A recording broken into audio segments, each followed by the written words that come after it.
This little edit I did here is pretty minor, but it just brings so much energy to the piece, really amps it up and makes it feel so good.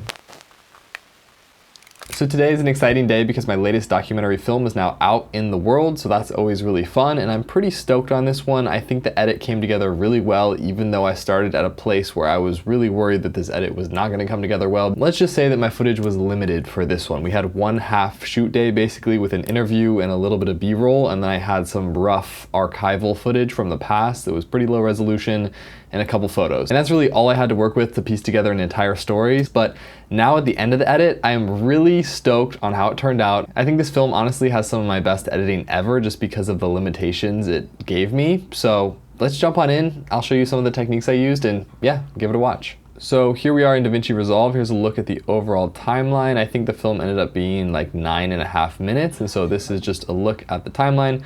Got like 3 to 4 video tracks and quite a bit of sound design. I think we went down to 16 layers here. So yeah, it's a good looking timeline. It's pretty beefy. Yeah, music tracks are in green here. This olive color is the dialogue and all of this teal is sound design. So that's just a little bit of background. So let me zoom in and we can start from the beginning with the intro. Honestly, this is what completely shifted the entire project for me. I nailed down this intro. I was super stoked on it and the rest of the film was like, oh yeah, this is gonna be fun to edit. I'm just gonna play back the intro for you and then we can dissect it a little bit. We should be aspiring to be a better person because there's an audience out there that's aspiring to be you. Extremely quick on 2 and 4, just accelerates across the way. Your presence has an impact and I always want that to be positive. Terrific win. So for this intro, I just found a song track that I liked and I started editing around it using some archival quick cuts with longer cuts. I know this intro was pretty fast paced, but I've been trying to slow down my editing a little bit. So that first intro shot was long, held, and then it sped up. So I'm pretty proud of the pacing on that. If we just go through it frame by frame, you can see I used some brightness flashes, some archival footage, which I'll dive into more later. And then I did some overlay stuff with multiple layers here just to add some depth. All really quick cut between each other. Some cool like push-ins with a pull out. I think I used a dynamic zoom here. Yeah, so you can see I created this cool effect right through here. And then at the end here to the title card, it was really satisfying to cut between all these really quick shots to the beat of the music between present and past basically. And yeah, and then the shot of the opening is just super rad. I love how this turned out. Shot it in Venice Beach at golden hour and just gorgeous. Something I want to touch a little bit on here is how I integrated rough archival content into this film because it's pretty essential. It's mostly historical, so I really needed that to hit hard. I really just leaned into using photos. I usually think like, oh, this is a film, we shouldn't be using photos, but I've seen some documentaries lately that use photos in really powerful ways. They sit on them for a long time and it was really impactful. So I was like, all right, I'll try it out here. A monumental moment was winning the Nationals in '81. I won what I'd sort of been working for. And then with the photos themselves, I add some effects. So if we turn off my edits, back on. If we enter the color page in DaVinci Resolve, you can see the node tree I have for this photo. So yeah, we just have this photo here, but you can see I've added grain in. And when you play it back, it just gives it a little bit more life, like that movement, just having that grain, it makes the photo come alive. And then also you can see with these colors here, what I've done is I have a prism blur. So this is this effect right here, prism blur, just on the edges. And I don't know, I like how that brings a little bit of color into the picture, makes it focus your eye on the middle. Then I got back to school and I remember I was like 7th grade. I fully realized. So here's another photo where I did that prism blur effect even a little bit more dramatically. So you can see it's this shot of a school. This is just like a stock photo of a school, but I was trying to showcase how it felt to be alive in this hallway. And so you can see I've actually keyframed the prism blur to move backwards. So it feels like there's a bit of depth in this hallway. The color's really fun. And I did the same effect here with this classroom where it just adds this little bit of depth along with the grain, makes it come alive a little bit more even though it is a still image. And I hate to be talking about photos this much, but here's another little technique I did where I added a brightness flash keyframe to the end of it. So you can see I have keyframes right here. And if we go to the beginning and end of this photo, you can see the last like 3 frames, it brightens up and then cuts. And I think it just smooths out the transition a bit more. I know, but I'm national champion in something else, even though maybe the numbers are smaller. And that was it. That was sort of that first sort of awakening to what could be. So here's a look at some of the archival video footage, and you can see that I applied the same effect to the photos where I have some grain, prism blur, bring down the exposure a little bit, and I think it just brings more life into the videos. A technique that I always lean into is if your footage is already really bad, make it worse. So like add grain, add halation, add lens effects to it to make it look even worse, and so it seems purposeful rather than having footage just kind of like grainy and pixelated for no reason. So I love leaning into that. And I think it turned out pretty well here. Water skiing is an art. You can call it a sport, it's an activity. There are some scientific things that go on. I was pretty proud of this transition in the film where he like points in the interview and it cuts to the shot with movement. I just love the flow of that shot, and I think it turned out pretty well.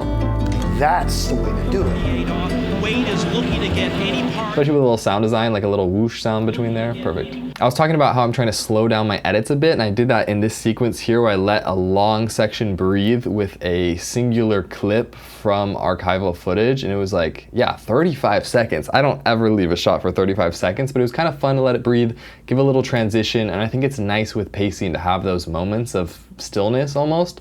You're so vain. You're so shallow. It's hard to have a bad day and not just destroy yourself.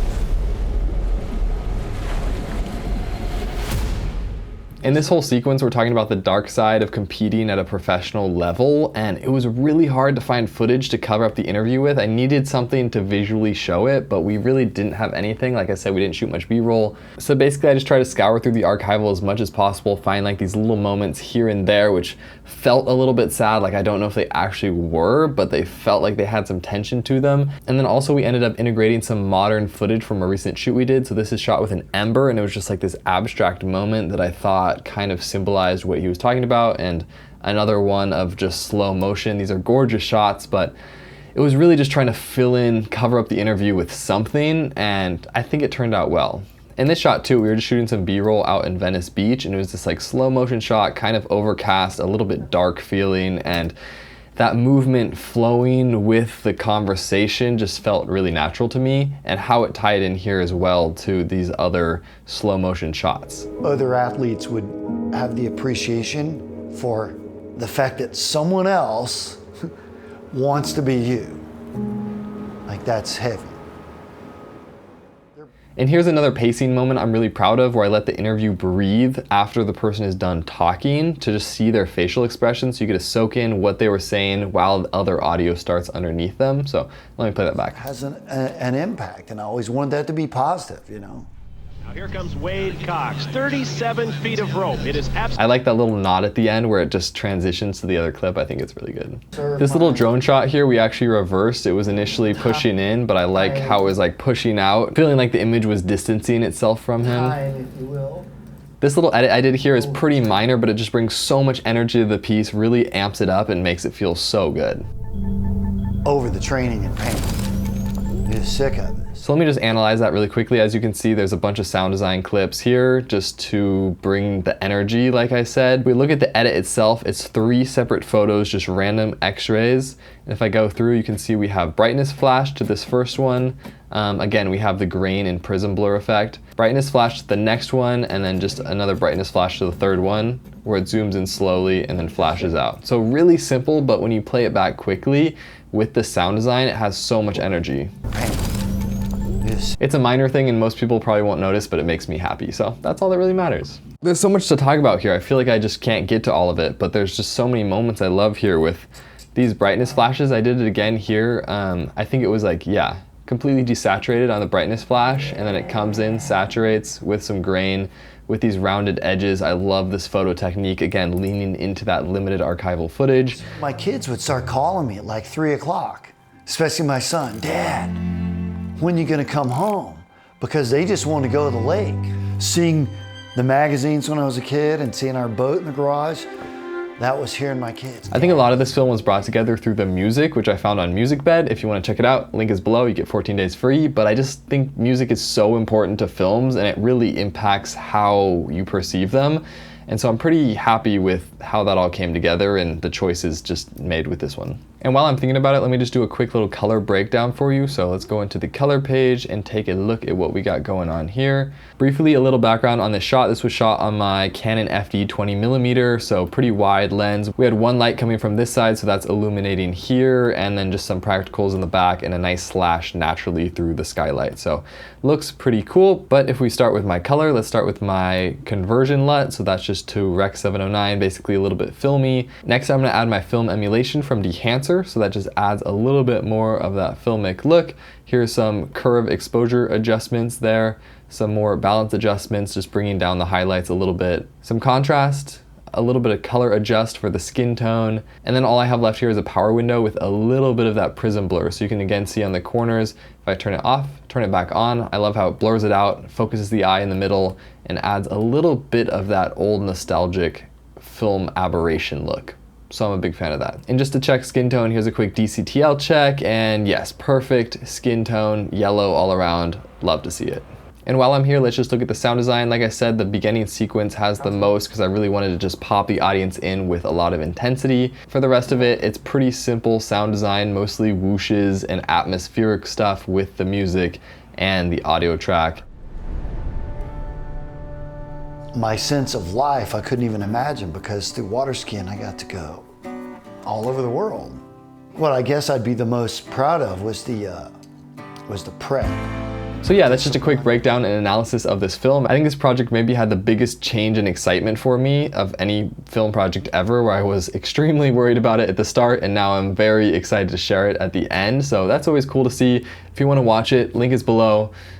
Give it some love, give it a like. Yeah, filmmaking's awesome, editing's awesome. I'm always so happy to be a part of this art form, and it's really fun to share these stories and get to break them down and analyze how my processes came to be. So if you found this video valuable at all, give me a comment down below, say something nice, and I'll see you guys in the next video. Peace.